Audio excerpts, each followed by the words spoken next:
Bocah itu melemparkan dahan pohon ke arah temannya, tiba-tiba dahan itu mengenai kepala temannya.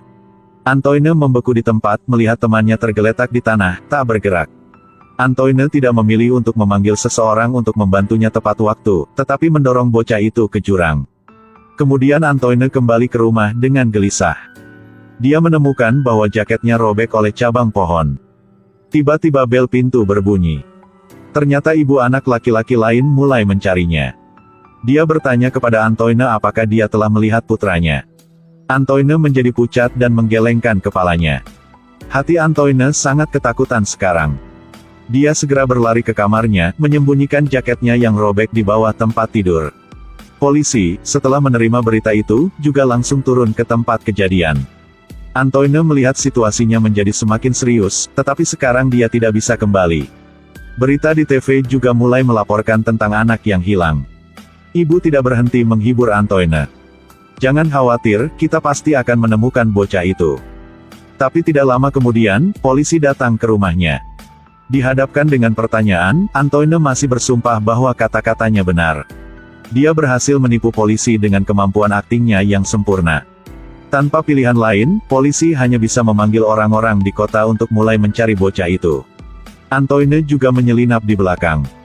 Dia diam-diam mengamati setiap gerakan semua orang. Dia hanya takut tubuh temannya akan ditemukan oleh semua orang.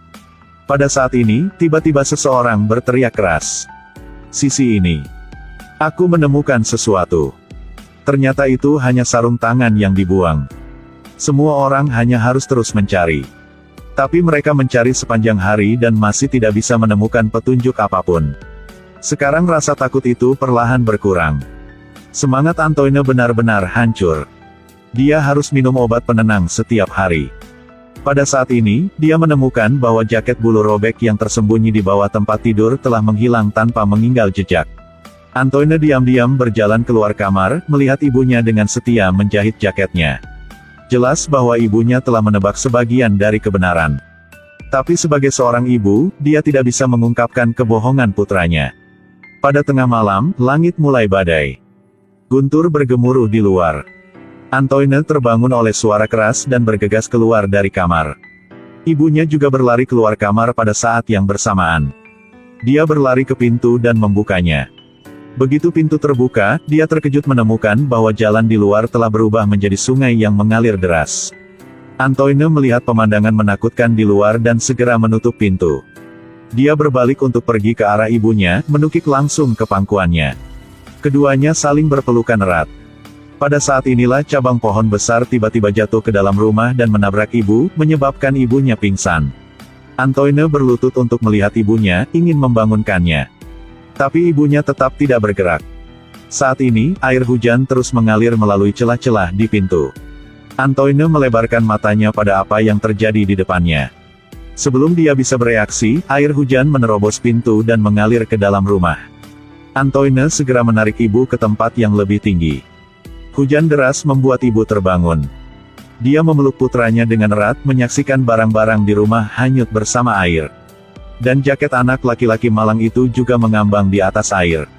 Setelah malam yang penuh badai, tidak ada seorang pun di jalan. Kerusakan terbesar terutama kerusakan mobil, pohon tumbang dan rumah hancur. Pemandangan seluruh area terlihat sangat menyedihkan. Menurut laporan berita, ini adalah kemarahan alam terbesar belakangan ini. Korban tewas lebih dari 100 orang, kerusakan properti lebih dari 100 juta dolar. Di beberapa tempat, rumah-rumah hancur, menara listrik roboh. Badai itu menggulingkan kendaraan yang tak terhitung jumlahnya, juga menyebabkan banjir besar di seluruh negeri. Banyak tempat harus menderita tanpa listrik. Juga kehilangan sinyal ke dunia luar. Seluruh kota jatuh ke dalam kehancuran yang tragis. Karena semua pohon tumbang, polisi tidak memiliki cara untuk menyelidiki hilangnya bocah itu.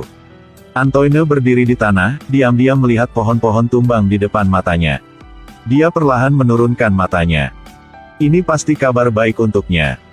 Karena dengan begitu tidak akan ada yang bisa menemukan mayat temannya yang dia sembunyikan. Dalam sekejap mata 10 tahun telah berlalu. Sekarang Antoine juga telah menjadi dokter spesialis. Mimpinya adalah untuk belajar di Mesir.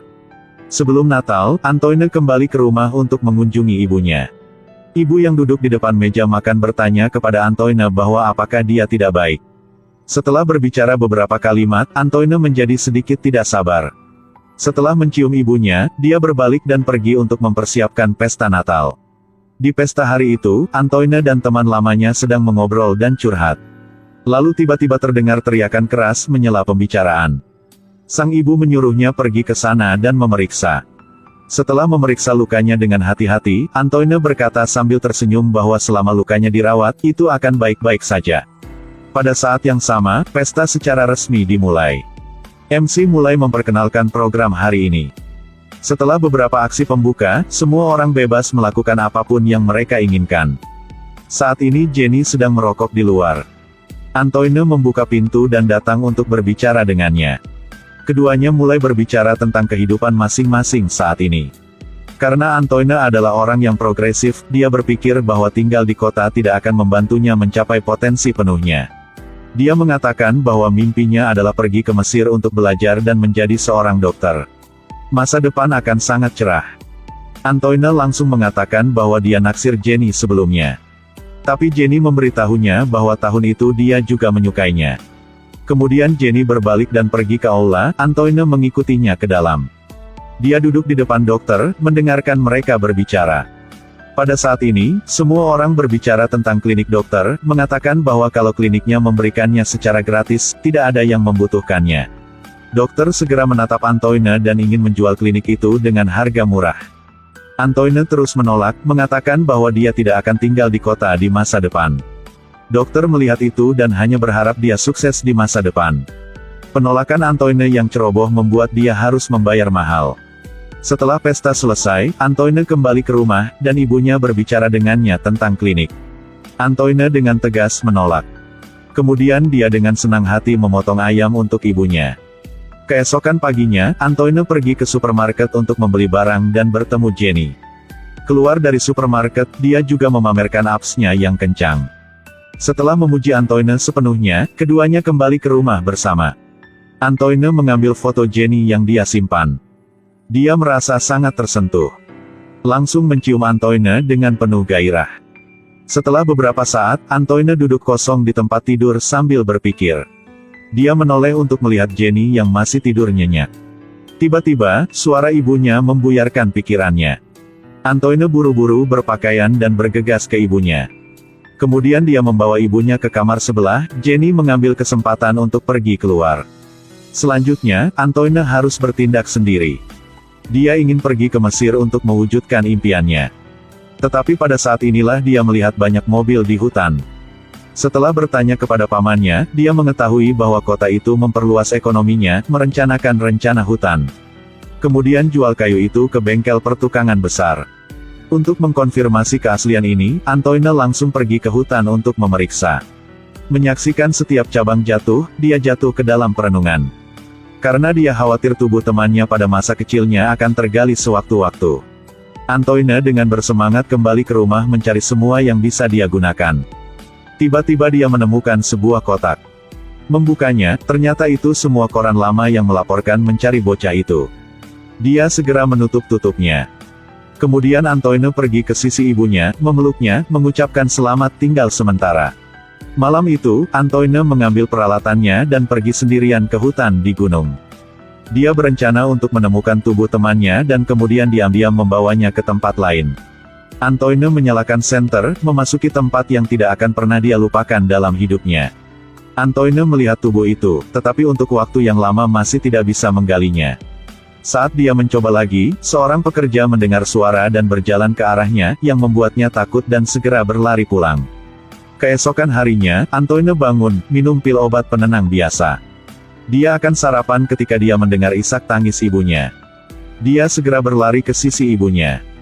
Tapi dari neneknya, dia mengetahui bahwa mayat temannya telah digali. Antoine tidak mengatakan sepatah kata pun, diam-diam memeluknya dalam pelukannya. Pada saat yang sama, kantor kejaksaan menerbitkan hasil otopsi. Mereka mengatakan di tubuh anak laki-laki itu ditemukan rambut yang aneh. Yang menurut hasil DNA, rambut itu milik pria kulit putih. Selain itu, setelah membandingkan DNA, mereka mampu membantah kecurigaan tersangka dari hari sebelumnya.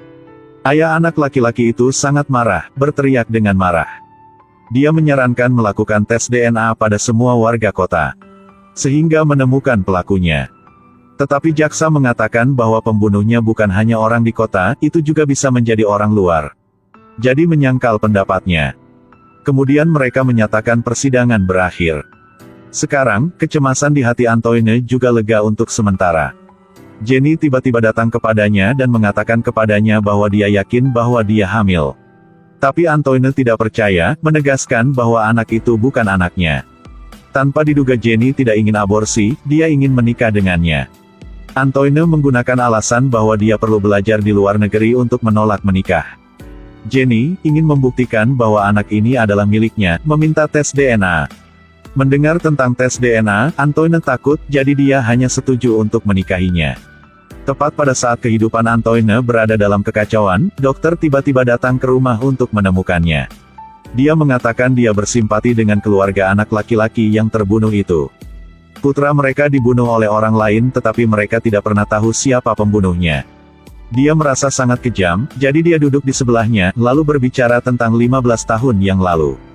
Besok aku akan berpura-pura tidak tahu apa-apa. Dokter itu sangat gigih, bahkan mengatakan bahwa dia akan mengirim surat ke pengadilan kota. Setelah dia mengucapkan kata-kata ini, Antoine tahu bahwa dokter tahu semua rahasianya. Setelah dokter mengatakan itu, dia mendorong pintu terbuka dan pergi.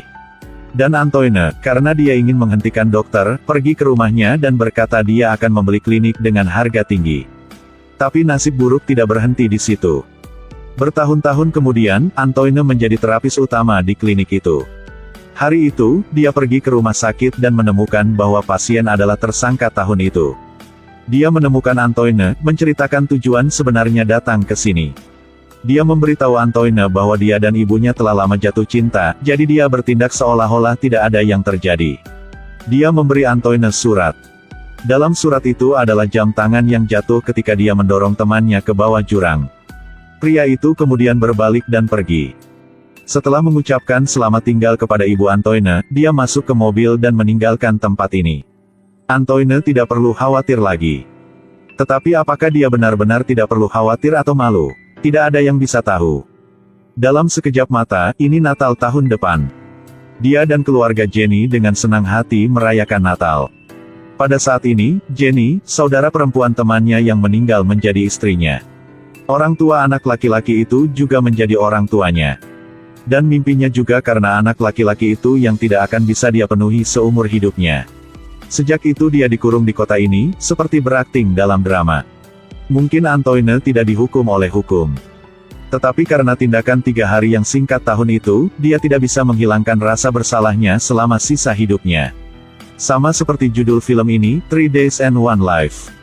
Kesalahan yang pernah kamu lakukan, mungkin akan membuatmu menyesal seumur hidup. Itu juga merupakan dosa yang tidak dapat kita ubah atau perbaiki dalam hidup ini. Selamanya akan membekas di hati, menjadi obsesi bahkan menjadi beban psikologis. Manusia memang tidak sempurna, tapi kita bisa mengendalikan diri untuk meminimalisir kesalahan yang akan kita lakukan. Agar tidak menyesal di kemudian hari. Hidup itu seperti permainan yang tidak pernah berakhir, untuk waktu yang singkat, meskipun tidak mungkin untuk memprediksi apa yang akan terjadi. Tapi yang bisa kita lakukan adalah menjalani yang terbaik yang kita bisa.